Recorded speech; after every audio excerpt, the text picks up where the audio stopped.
ko kai kake dafa annabi abinci, ka share wajen kwanciyarsa, ka wanke maka kaya, ka je aikensa, duk abin da kai wa annabi in baka imani da shi ba, kaga karshen da'a da ita za ka tafi. Dan ga Abdul Muttalib nan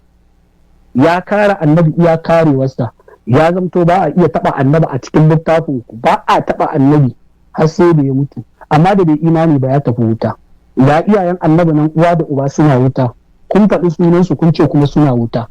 me ya kai su wuta? To ka gane da ake wa annabi da'a farko shine ka yi imani da shi annabi Muhammad sallallahu alaihi wasallam, matakin farko na da'a. Don in baka yi imani da annabi ba, ko kake share ba gun kwanciya, ko kake noma gonarsa, ko kake ka wato yanzu lokacin wasan wutan ya kai Malam bi.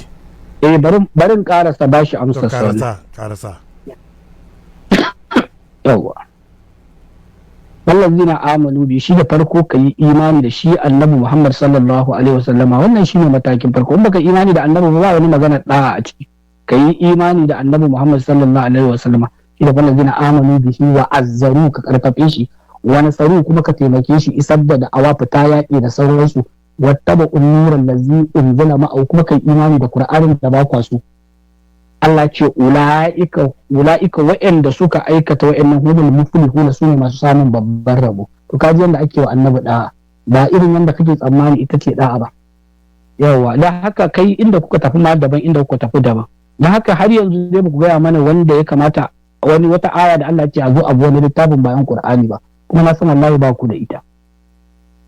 Wallahi ba wanda zai iya kawo ta. Malam MB lokacin wasan wuta ya kai wa Kibla FM. Malam MB dazu na cikin magananka kana zancen abin Qur'ani zalla, cikin hujjojin da ka kawo kuma shi ka kawo zancen wato rafanin annabi sallallahu alaihi wasallam Abu Talib, kace ya ki bin annabi shi sa za shi wuta. Wannan maganan nan kagan ba shi cikin Qur'ani fa. Zance Abu Talib inda aka faɗa sunan shi aka ce za shi wuta domin bai yi imani da annabi ba, ina ka samu wannan maganan nan? Yana cikin hujjojin da ka kawo yanzu nan Malam MB. Ai abin da da wanda muke magana da su sun yarda da maganar a cikin littattafan su, to shi sa na kafa no kai ka wannan magana ba no ba ai ka gama faɗar ka kai kai naka magana, kuma shiru ne na saurare ka, za ka nuna dole ka saurare ni. Kai annabi ya yi umarnin a kawo littafin da ba Qur'ani bai kafa wasu hujja da su. Allah annabi ya ce fa tu taurati fatluha in kuntum sadiqina, ku zo da at-taura ba littafin annabi ba a karanta muku in kuna da gaskiya. Su ma yanzu na karanta musu ne, a littafin su, dan ga hujjar a gidansu na karanta musu. Kawai inda annabi ya ce a zo da littafin da ba Qur'ani ba a karanta musu, annabin ne ya nema, kuma Allah ne ya ce da annabin ya faɗa a zo da littafin ya karanta musu. To kai kuma wanda ka faɗi batu Abu Talib, Allah ya ce ka kawo wannan ka kafa kudi a cikin littafin yake ai amma Allah ka ce na annabi Allah ya umurce shi ya ce kawo littafin su ne karanta musu, kai kuma wanda ka karanta ga Allah littafin kuwa baki ka kake fada kace wai Allah ya ce annabi ya kawo littafin ya karanta musu. She yanzu nake ta mai kakwa da ka kawo na Abu Talibun nan Allah ya ce ka kawo wannan littafi na Abu Talib ka ba mutane hujja da shi, abinda baka yarda da shi ba, ko dai ya magana yake. Wannan magana fito min da ita a cikin hadisi, tun da kai kana bin Qur'ani da hadisi. Kai ka ya salam Malam MB, na ce maka lokacin wasan wutan ya kai kace kai da bakin ka fada, kace kamar me, kace kamar Allah ya ce ma annabi ya kawo musu littafin nan ya karanta musu, amma littafin nan ba littafin da shi annabi ya imani da shi bane, wasu suka imani da shi, amma shi annabi ya ce a kawo, Allah ya ce a kawo ma annabi ya yi musu hukunci da shi. She nake tamman kaman kai kuma da ka zo da maganan wato Abu Talib da zunnan kace ka kawo ne domin su sun yarda da shi, ka ba ka yarda da shi ba. Kai kuma wa ya ce maka kaman ka doko littafin da kai ba ka imani da shi ba ka ba su wato hujja da shi, wai baka wannan umarni? Shi ne yace duk wannan maganar da ka faɗa ai baka fito min da ita hadisi ba, duka labari kake bani dan in gane in fahimta. Bi mana kai kuma wannan na sunnan manzo Allah sallallahu alaihi wasallam shi kai amfani da shi yau domin kai ne domin me domin manzo Allah can ka ce yayi amma nashi da naka bambancin shi nashi ka ce Allah ya umurce shi yayi amma naka ba Allah ya ce ka yi ba kenan ka yi ne domin annabi sallallahu alaihi wasallam yayi nan ka yi amfani da sunnar manzo Allah sallallahu alaihi wasallam wuta ai masu saurari ma za su yi ma dariya a ƙasa. Babu wani dariya nan Malam MB jama'a ku ci fowo. Malam MB ya zo da magana batura fani manzala sallallahu alaihi Abu Talib ya kafa hujja ya ce wai bai imani da manzo Allah ba shi yasa za shi wuta domin bai imani ba. Nan na ce mishi kaman wannan maganan nan ba shi cikin alkur'ani sunan Abu Talib yana wuta bai imani da annabi ba shi cikin hadisai gudan da ya ce kara amfani da shi cikin su ya fito da wannan me yasa ya fito da shi wurin nan wai su sun yi wani da shi ya kawo musu domin ya ba su hujja amma shi ya ce kamar yadda annabi sallallahu alaihi wasallam shi kuma Allah ya umurce shi ya je ya kawo littafin da su suka imani da shi ya so ya yi musu bayani da shi to amma ya ce na annabi ne Allah ya ce annabi haka nan amma shi ma na MD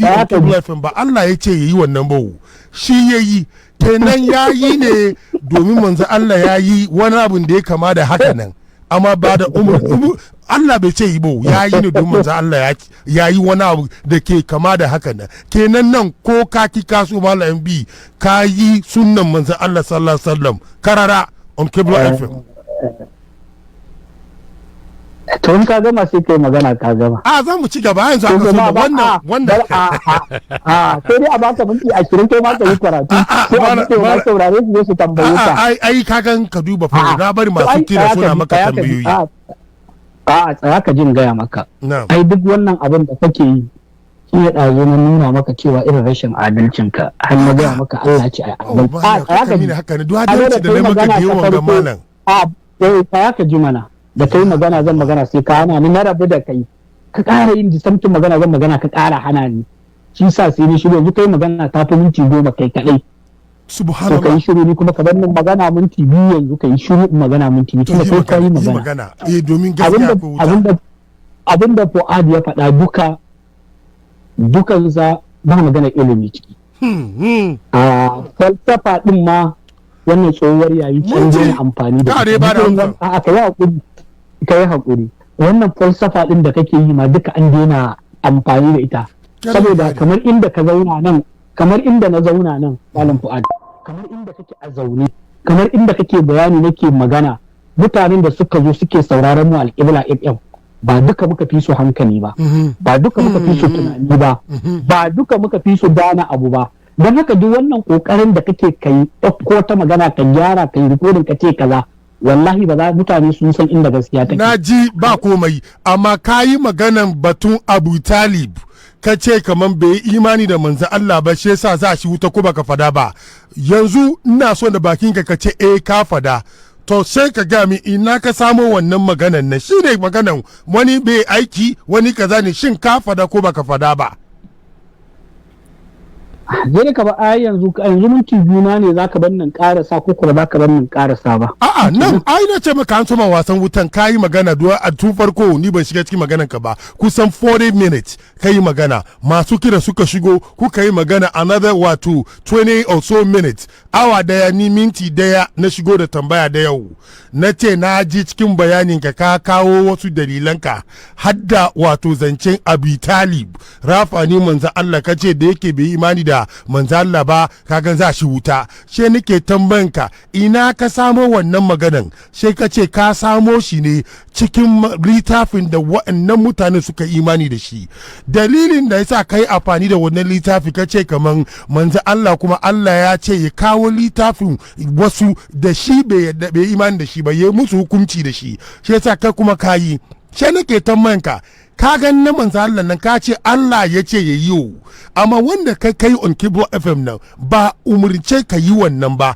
amma she ka yi she ka zo da na manzo Allah nan kenan kana son ka doki yanda manzo Allah ya yi nan ka kuma ka excuse kanka kaman shi yasa ka yi domin an ce shi ya yi nan ka gan kai sunnan manzo Allah sallallahu alaihi wasallam kenan ko ka ki ko ka so amma yanzu zamu ci gaba Malam MB cikin maganar da ka yi in dai ba haka ba ne kada ka ta kawo hujjojin da mun ta ji Allah sa abinda ba mu fahimce kai kuma abinda ba ka fahimci ba Allah sa ka gane kaga addu'a ne da yake muna yi ma junan mu